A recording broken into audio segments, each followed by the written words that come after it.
Ladies and gentlemen, the very word secrecy is repugnant in a free and open society, and we are, as a people, inherently and historically opposed to secret societies, to secret oaths, and to secret proceedings. We decided long ago that the dangers of excessive and unwarranted concealment of pertinent facts, that an announced need for increased security will be seized upon by those anxious to expand its meaning to the very limits of official censorship and concealment. For we are opposed around the world by a monolithic and ruthless conspiracy that relies primarily on covert means for expanding its sphere of influence, on infiltration instead of invasion, on subversion instead of elections, on intimidation instead of free choice, on guerrillas by night instead of armies by day. It is a system which has conscripted vast human and material resources into the building of a tightly knit, highly efficient machine that combines military, diplomatic, intelligence, economic, scientific, and political operations. Its preparations are concealed, not published. Its mistakes are buried, not headlined. From the shadows, they have engineered every major war, revolution, and recession. They control everything you read, everything you hear, and everything you see. They have managed to indoctrinate an entire populace to their way of thinking and have infiltrated key positions in places of authority. And it is from the shadows that they have created a new political order, a new economic order, and more sinister, a new religious order. Their ultimate aim is total global domination, and they will stop at nothing to reach their goal. The goal that was outlined in a speech given by former President of the United States, George Bush. What is at stake is more than one small country. It is a big idea, a new world order.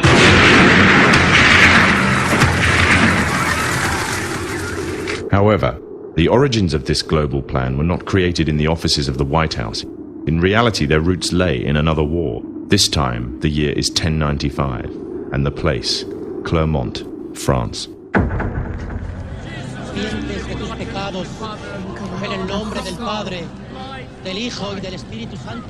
11th century Europe was ruled by the Church, which held a firm grip on the hearts and minds of the people.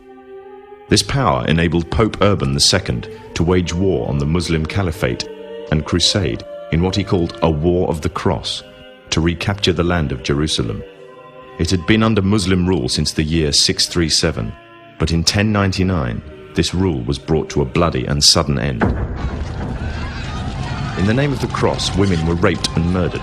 Children were put to the sword, and it is said that blood ran in the streets knee-high to the horses. Out of this land of bloodshed and terror, a group of men arose. Men that would stop at nothing to get what they wanted, no matter what the cost. 20 years after Jerusalem was taken, the Dome of the Rock was seized by a group of warrior monks calling themselves the Knights of the Temple of Solomon, or more simply, the Knights Templars.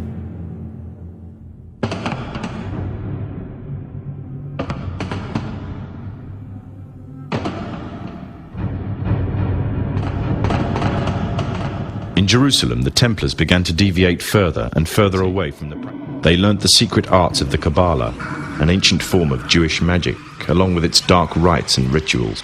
The Jews had learnt the arts from the pagans of ancient Egypt during the times of enslavement to the Pharaoh, and developed them into Babylon at the time of Nebuchadnezzar. In 1307, King Philippe of France arrested them for charges of denial of Christ, homosexuality, and idol worship, as well as magic, ordering all their properties to be seized. Their leader, Jacques de Molay, was captured and burnt to the stake. The Templars were cornered, and just when it seemed they were finished forever, a glimmer of hope arose from a seemingly certain end. They were to find a safe haven as well as an ally. But not in France. In fact, in a country in a desperate struggle for independence against the English. The country of Scotland.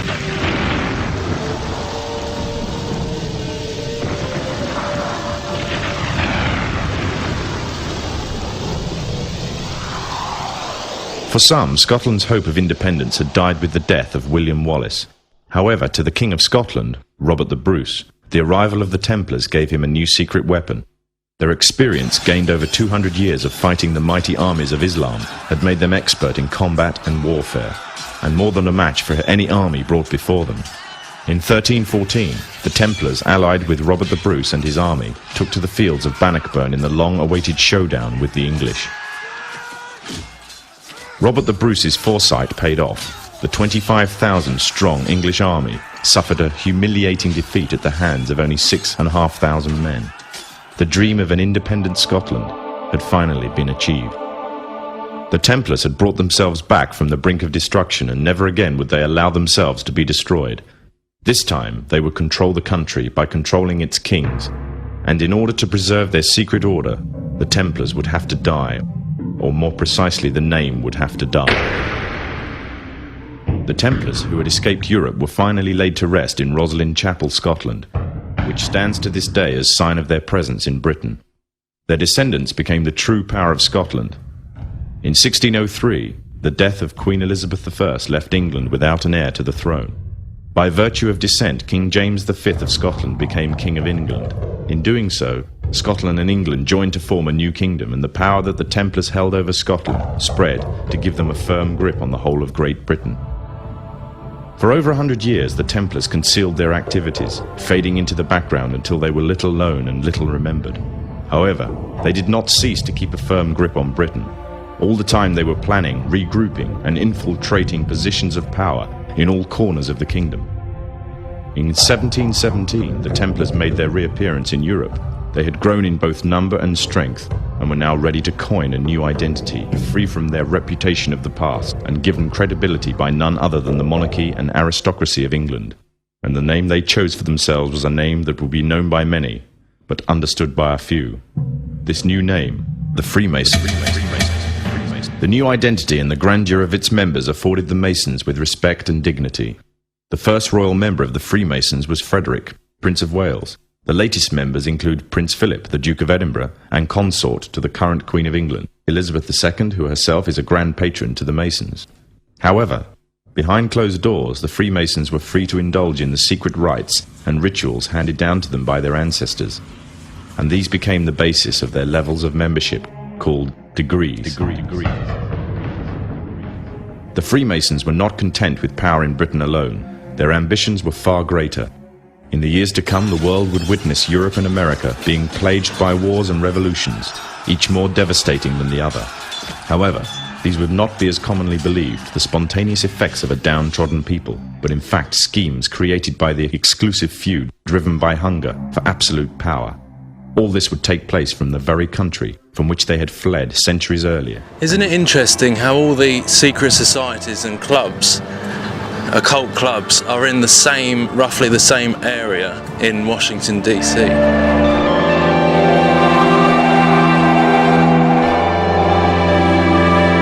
Whatever's Egypt got to do with the United States of America?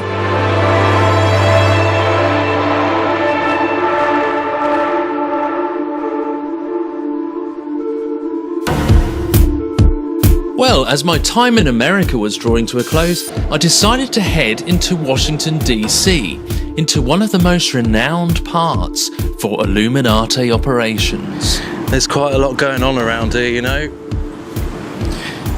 It's no coincidence that these are all pentagrams. Was right outside the International Eastern Star headquarters, which is the female version of Freemasonry. Green Man, Sonunos. So it's strange, it all seems to be in one area, and it's a very privileged area of Washington, D.C.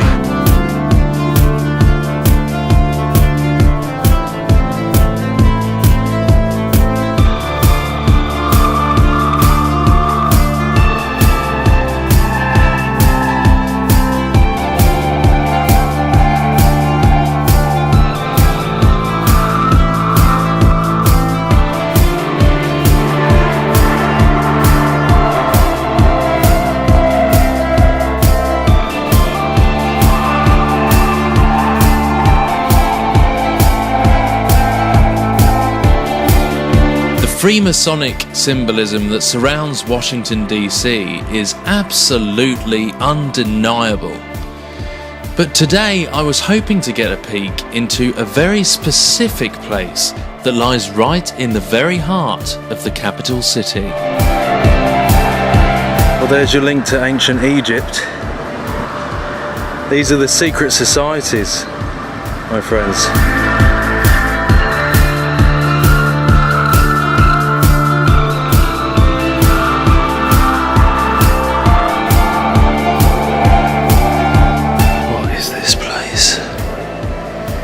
Ancient Egypt. Why is this in the heart of DC?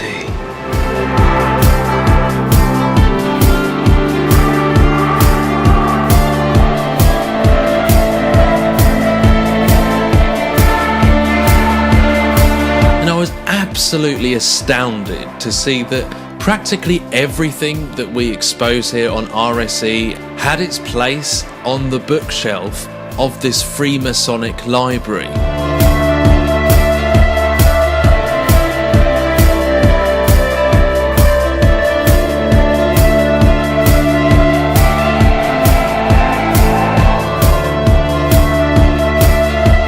Washington, D.C. is a Masonic city. It's laid out by a Masonic call. Every building is laid with its foundation stone by Freemasons. It was laid out as a Sephirotic tree of life in the Jewish Kabbalah, or as a Masonic coffin. Freemasonry is Judaism for the Gentiles.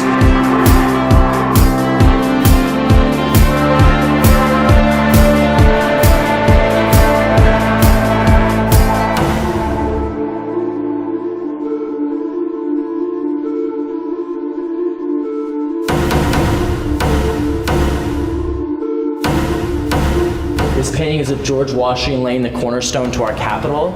This is significant because he's wearing his full Masonic ritual regalia. He's got a square and compass.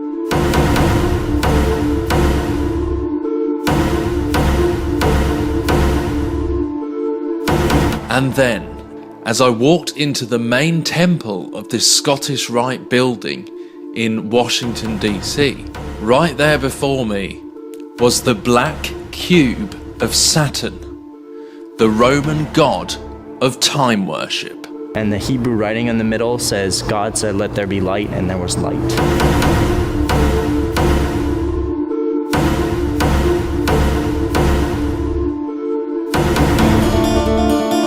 And the Hebrew writing in the middle says, God said, let there be light, and there was light.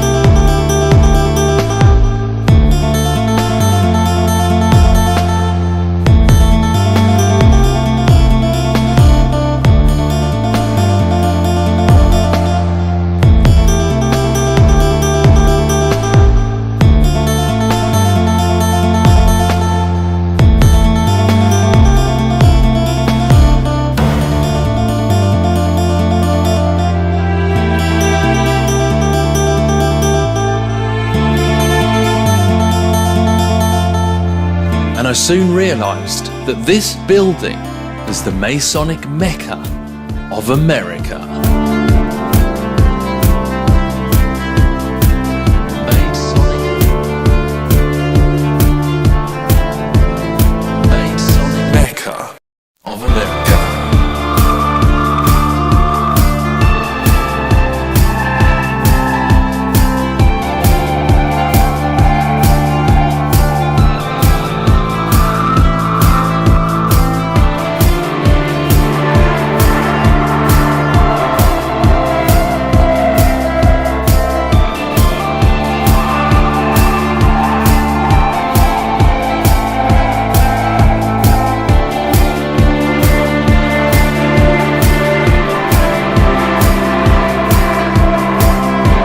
And you can actually trace this symbolism back to the time of rebellion and infiltration that took place at Herod's temple in Jerusalem.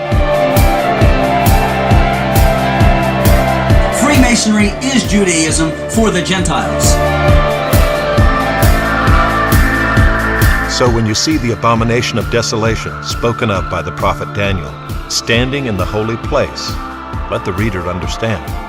Then let those who are in Judea flee to the mountain.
And the Hebrew writing in the middle says, God said, let there be light, and there was light.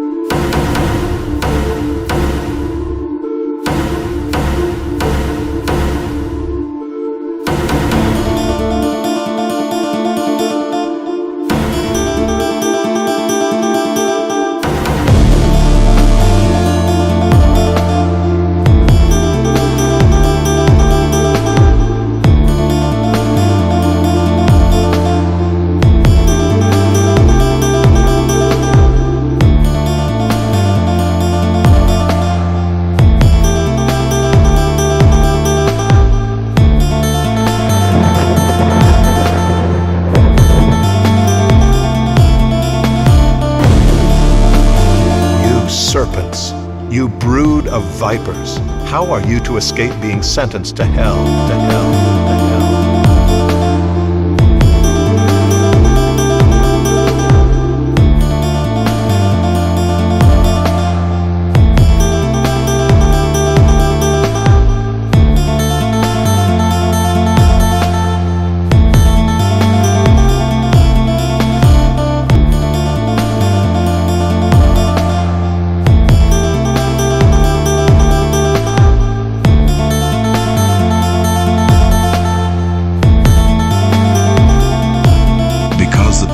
Forsaken me and have profaned this place by making offerings in it to other gods whom neither they nor their fathers nor the kings of Judah have known.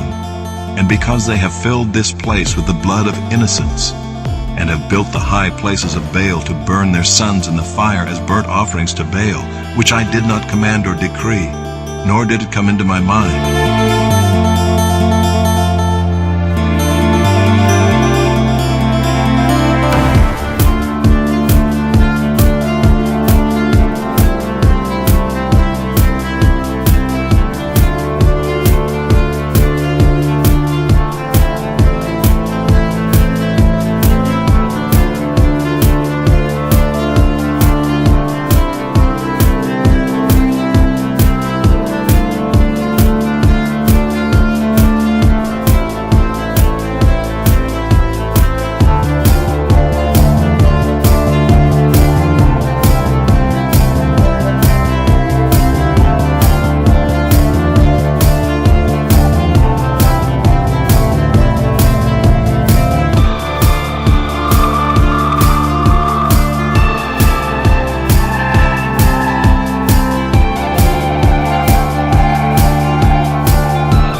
So when you see the abomination of desolation spoken of by the prophet Daniel, standing in the holy place, let the reader understand.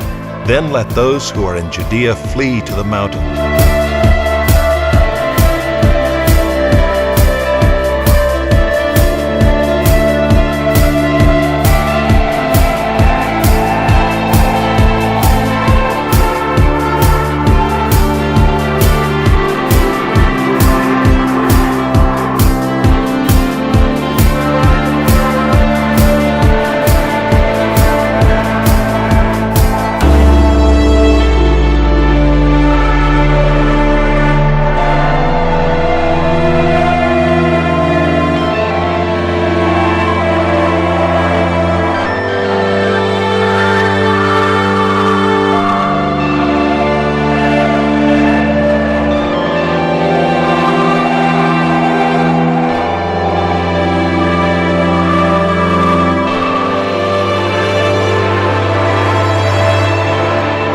For that day will not come unless the rebellion comes first, and the man of lawlessness is revealed, the son of destruction. Standing in the holy place, the abomination that causes desolation. And also the temple represents man, so this is the rise of the Antichrist spirit in the hearts of men.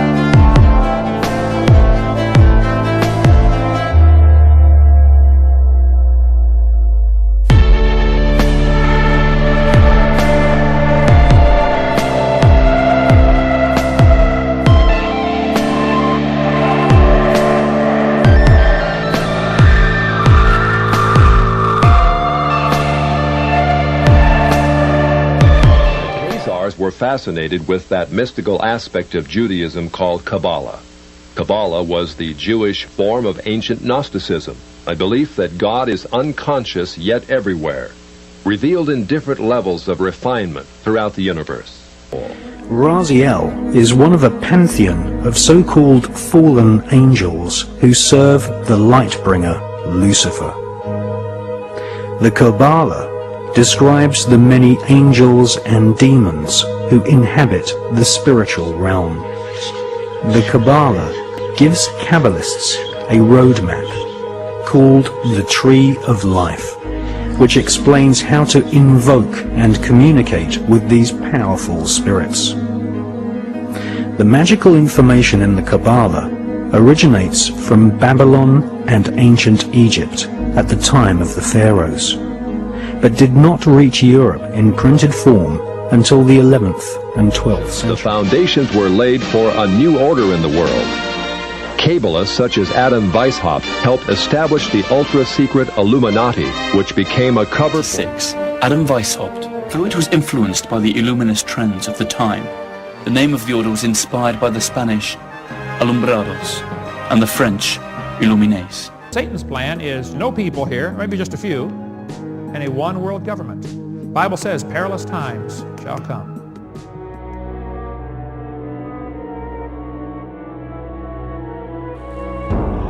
Which passages of Scripture should guide our public policy? Should we go with Leviticus, which suggests slavery is okay, that eating shellfish is an abomination? Or we could go with Deuteronomy, which suggests stoning your child if he strays from the faith?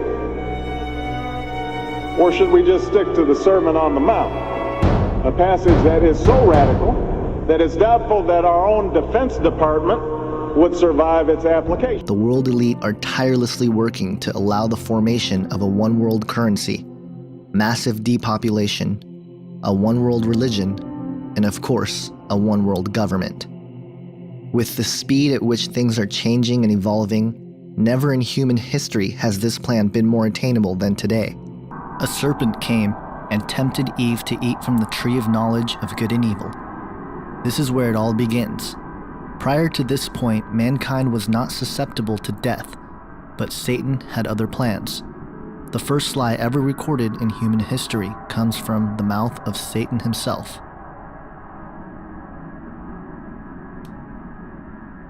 Satan, being the father of lies, was able to redefine what good meant.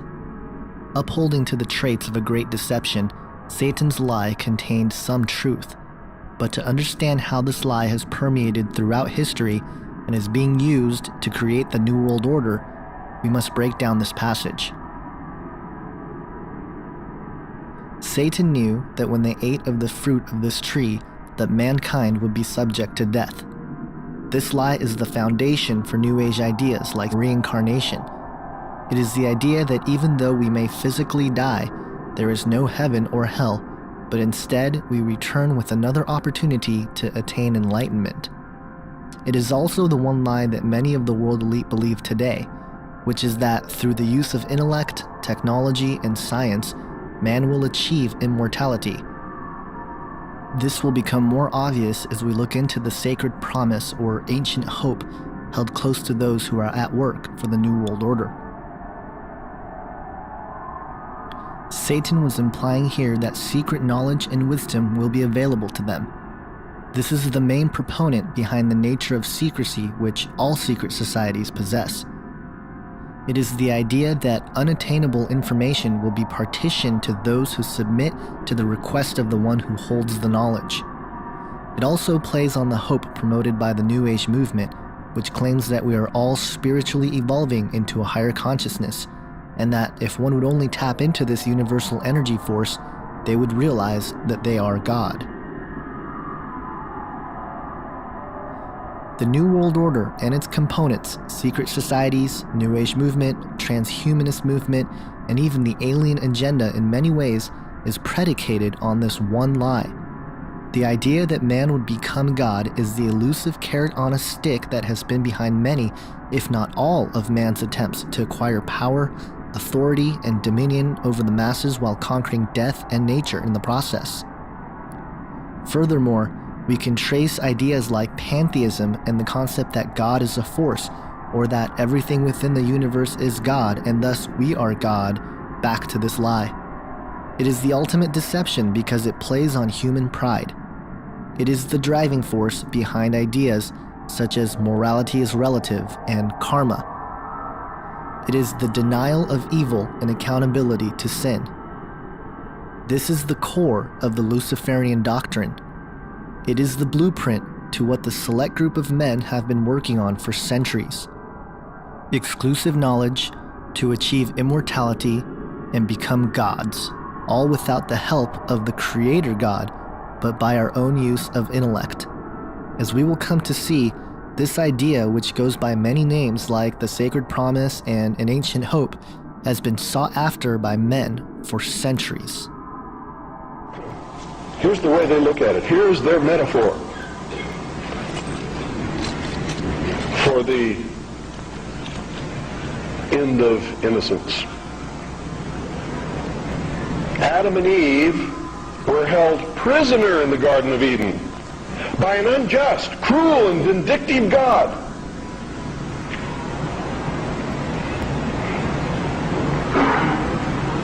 Until Lucifer, through his agent Satan, set man free from this garden by giving him the gift of intellect. Through the use of intellect, man will conquer the earth, will conquer nature, and will himself become God. It's taught in every Masonic temple in this land. Every secret brotherhood, every secret society, every mystical temple, every occult organization teaches the Luciferian philosophy.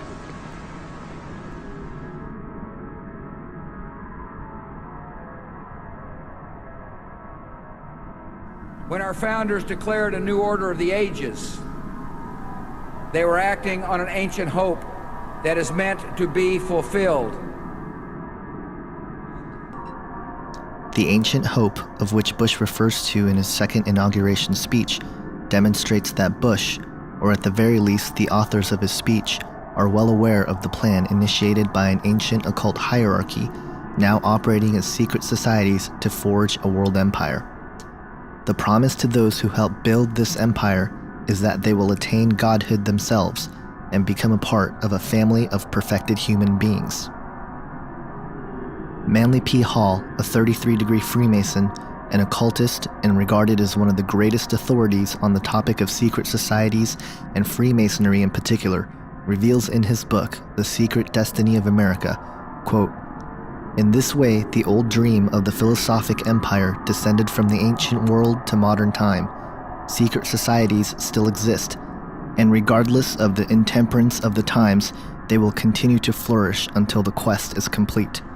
For more than 3,000 years, secret societies have labored to create the background of knowledge necessary to the establishment of an enlightened democracy among the nations of the world." End quote. Hall goes on to explain that America was not founded as a constitutional republic based on biblical principles, but rather a massive experiment of social engineering. The ancient mystery school teachings is an esoteric, spiritual wisdom and philosophy passed down by the initiated elite for centuries. It is in fact one and the same as the Luciferian doctrine that one day man will become God through the use of his own intellect. This is the religion of the New World Order, which is operating in various degrees under various secret societies, cults, and even high-ranking religious circles. The origin and understanding of the mystery schools and its history can be found in theosophical writings. So who is the god of the ancient mystery schools? The Theosophical Society is Luciferianism at its core. It is openly satanic in the case of Blavatsky, certainly Luciferianism in the case of Alice Bailey. They are exalting Lucifer. He is the god of this world, the planetary logos. He is the voice of God in the Bible, according to Alice Bailey. Lucifer is God, and I think that the New World Order philosophy and how that connects is clearly tied to Luciferianism, the exaltation of Lucifer as God, even if the lower levels of globalization in the New World Order only view that in terms of a principle. For example, the ideas of Prometheus and the light bearer and the torch and all these kinds of things, that the Garden of Eden, thing was a good thing, that knowledge was given to us and by a great and awesome being. Even if they only view it as sort of allegory, that idea is Luciferianism, the exaltation of Lucifer in the Bible as a good thing, even if they don't completely view him as God. So Luciferianism is the core of Theosophical philosophy, and it's also the core of the New World Order, which again makes perfect sense to the overall thesis here that what they're doing is building up a platform to worship him.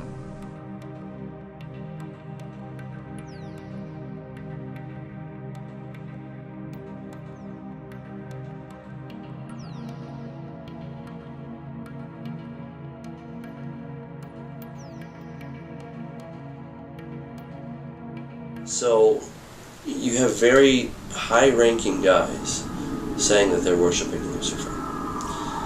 And it's not just, what we might think of as kind of simple Satanism, right? Where they go and they sort of worship Satan. I mean, that's all bad, right? But it's not very classy, let's put it that way.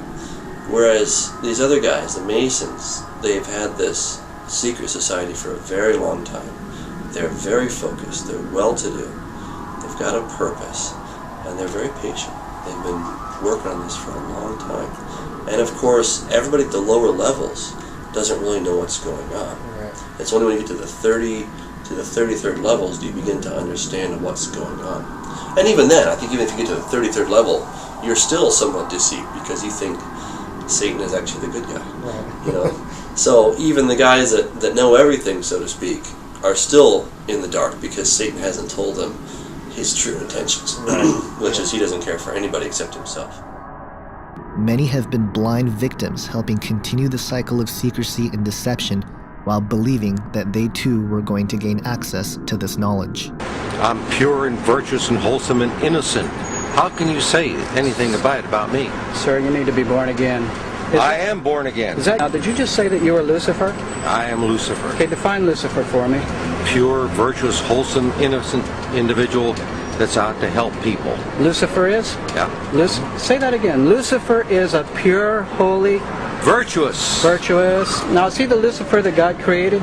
That's the same one. Oh man, this is great. I'm going to put this on the internet. Oh, Amen. God bless you, Amen. brother. Because that's exactly what the Shriners and Masons teach, is that Lucifer is light. Sir, get out of here. See, this is what a Mason confesses, is that Lucifer is light. It's a process that they've been using for thousands of years. It's basically order out of chaos, and the idea that death breeds life. They believe if you can cause enough pain and wars and suffering, then out of the ashes of that will emerge their solution to this problem that they created, which is their solution would be oneness, one world, everything.